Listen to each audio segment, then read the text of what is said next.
Easy education BD চ্যানেলের পক্ষ থেকে স্বাগতম। আজকের এই ভিডিওয়ে আমি তোমাদেরকে 3.3 অনুশীলনীর এখানে 14 নম্বর যে বহু নির্বাচনী বা যেখানে এটাকে বলা হয় সৃজনশীল অঙ্ক, সেই অঙ্কটির সমাধান করে দেখাবো।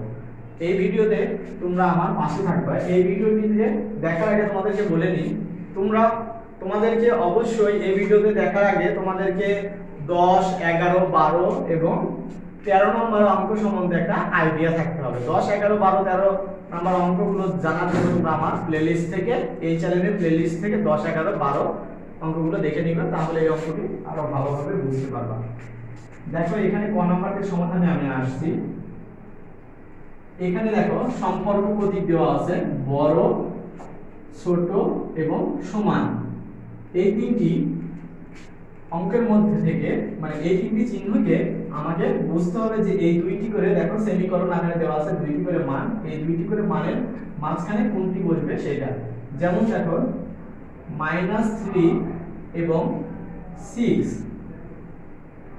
তাহলে দেখো -3 এবং 6 এর মধ্যে কোনটি বড়?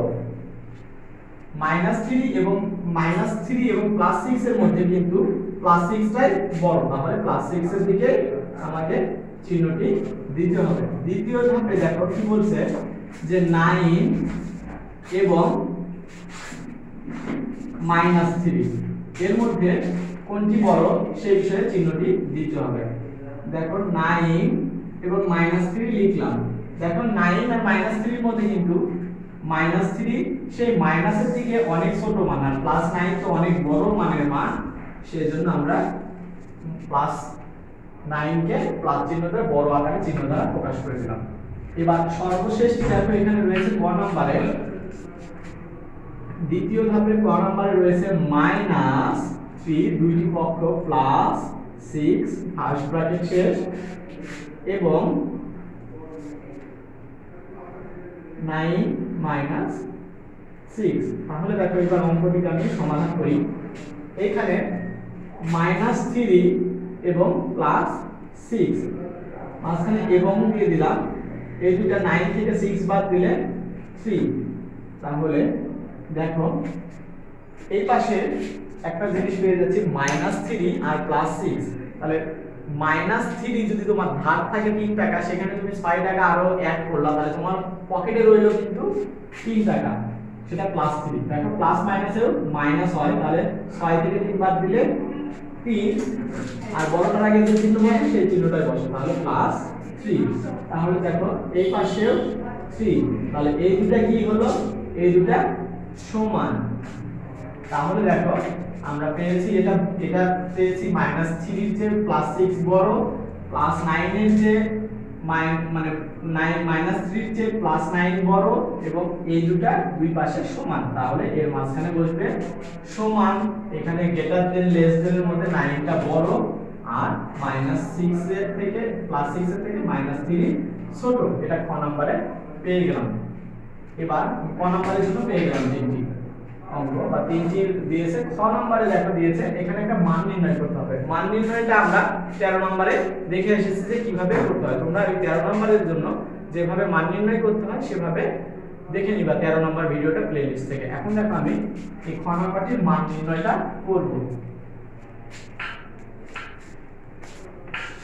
আশা করি তোমরা ক নম্বরটি বুঝতে পেরেছো, মানে কোনটা বড় কোনটা ছোট এটা বের করতে বলেছিল ওই দুইটার করে রাশির মধ্যে থেকে। ক নম্বরে রয়েছে, অঙ্কটিকে আগে তুলে নিচ্ছি, দেখো -3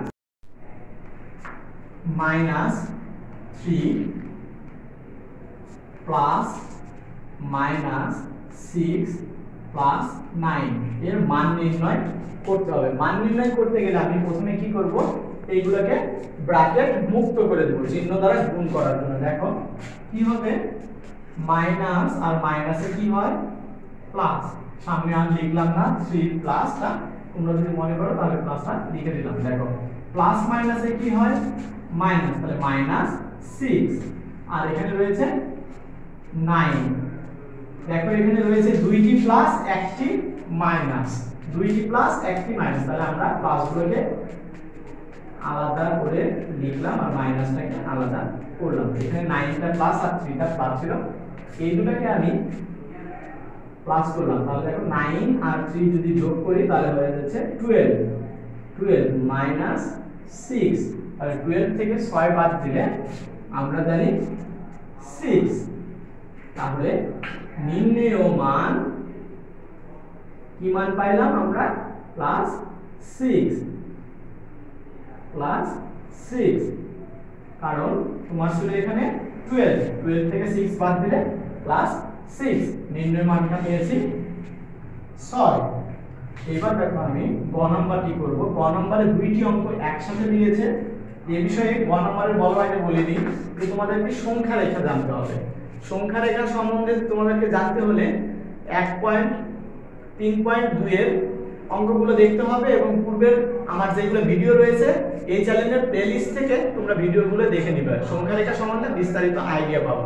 তারপরে আমি এখানে সমাধান তোমাদেরকে করে দেখাচ্ছি, আশা রাখি এখানেও বুঝতে পারবে।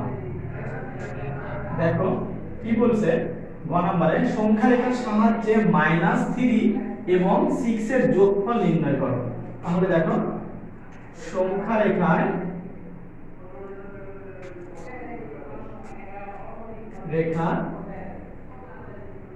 সাহায্যে -3 ও 6 এর যোগফল।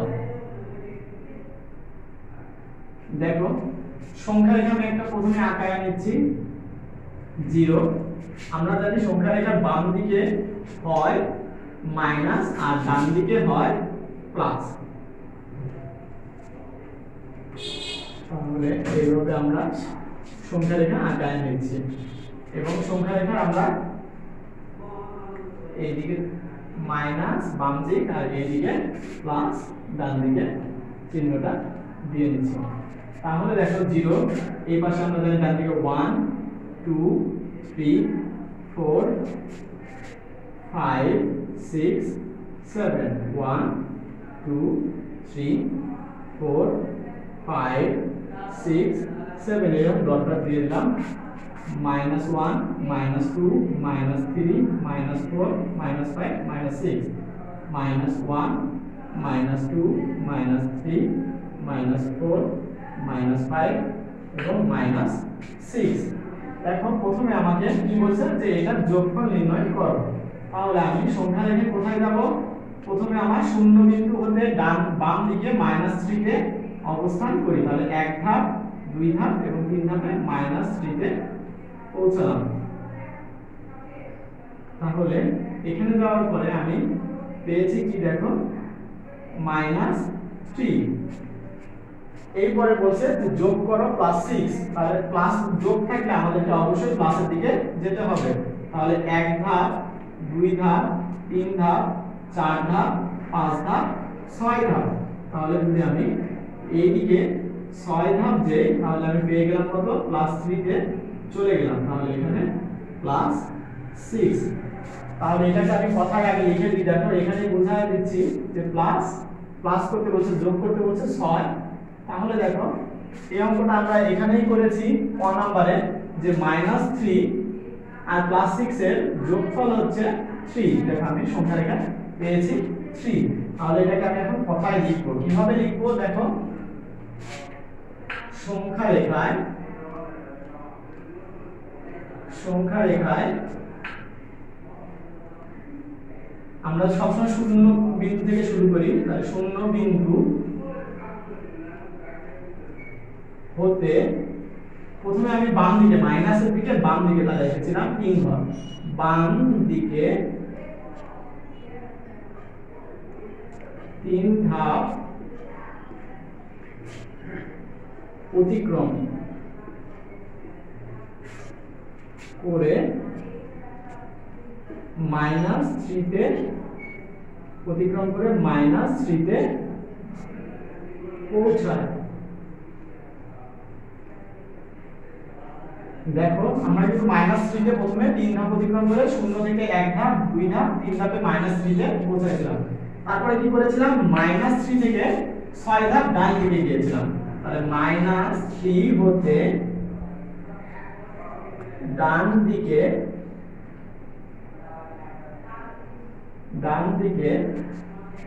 6 ধাপ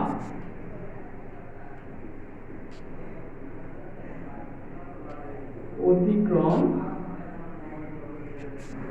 করে কোথায় পৌঁছেছিলাম? 6 ধাপ অতিক্রম করে +3 তে, তাহলে +3 তে পৌঁছায়। তাহলে -3 ও 6 এর যোগফল কত হবে? যোগফল দেখো -3, এই অঙ্কটা এখানে করে দেব, +6 = 3।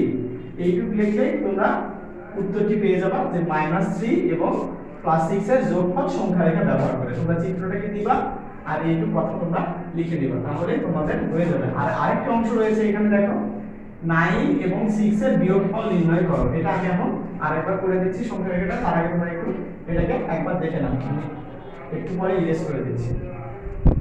হ্যাঁ, হয়তো তোমরা বুঝতে পেরেছো। দেখো এবার আমি পরের দিকে করছি, পরের ধাপটি অঙ্কটি করছি, পরের ধাপে ব্রেক রয়েছে, তার আগে আমরা এখানে যে রাখা যায় আমি সেই রেখে দিচ্ছি।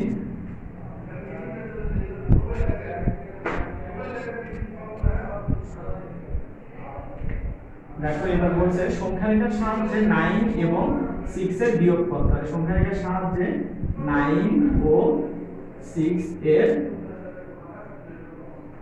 বিয়োগফল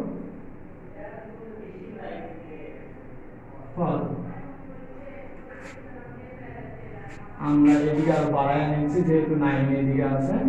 তাহলে 8 9 8 9 10 11 ডট ডট ডট দিয়ে দিলাম। দেখো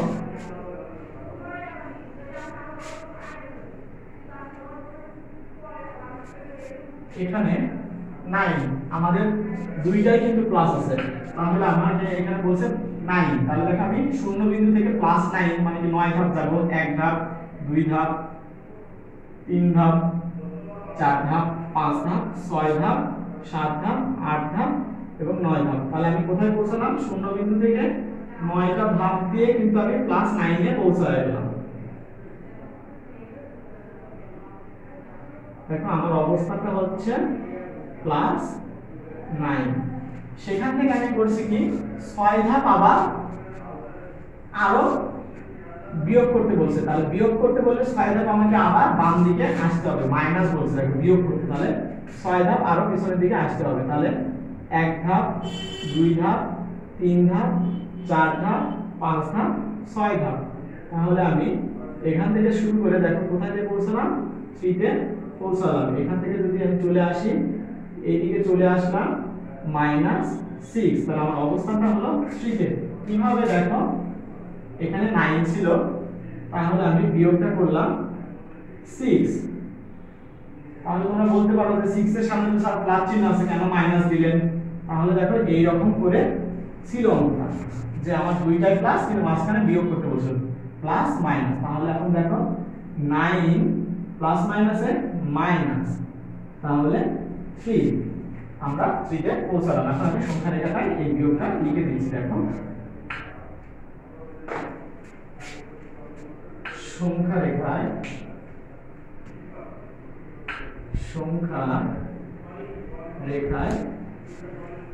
কোথায় থেকে আমাদের শুরু হয়? সংখ্যা রেখাটা অবশ্যই শূন্য বিন্দু থেকে শুরু হয়।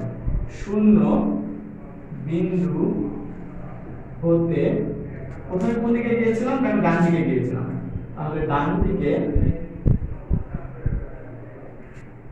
9 ধাপ অতিক্রম করে +9 এ পৌঁছায়। দেখো আমরা কিন্তু 9 ধাপ অতিক্রম করে +9 এ পৌঁছেছিলাম। দেখো +9 হতে কি করেছিলাম? 6 ধাপ কিন্তু বাম দিকে এসেছিলাম। তাহলে +9 হতে মাইনাস মানে বাম দিক আর প্লাস মানে ডান দিক, তাহলে বাম দিকে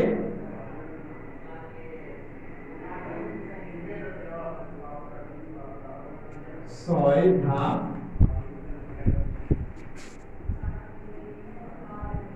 অতিক্রম করে +3 তে পৌঁছায়। তাহলে দেখো +9 এবং +6 এর বিয়োগফল +3। তাহলে 9 ও 6 এর বিয়োগ ফল প্লাস এই যে দেখো মাইনাস +6। তাহলে 9 দেখো 9 প্লাস মাইনাসে কি হয় মাইনাস হয় ইকুয়াল টু মাইনাস যদি করি আমরা 9 থেকে যদি 6 বাদ দিই তাহলে 3। উত্তরটা হবে 3। সুপ্রিয় শিক্ষার্থীরা, আশা করি তোমরা এই 14 নম্বর যে সৃজনশীল অঙ্কটি রয়েছে 3.3 অনুশীলনী সেটা তোমরা খুব ভালোভাবে বুঝতে পেরেছো। যদি বুঝতে না পারো তাহলে আমাকে কমেন্ট করে জানাও। আর যারা এখন আমার এই চ্যানেলটিকে সাবস্ক্রাইব করেনি তারা আমার এই চ্যানেলটিকে সাবস্ক্রাইব করে আমাদের পাশে থাকো। ধন্যবাদ সবাইকে।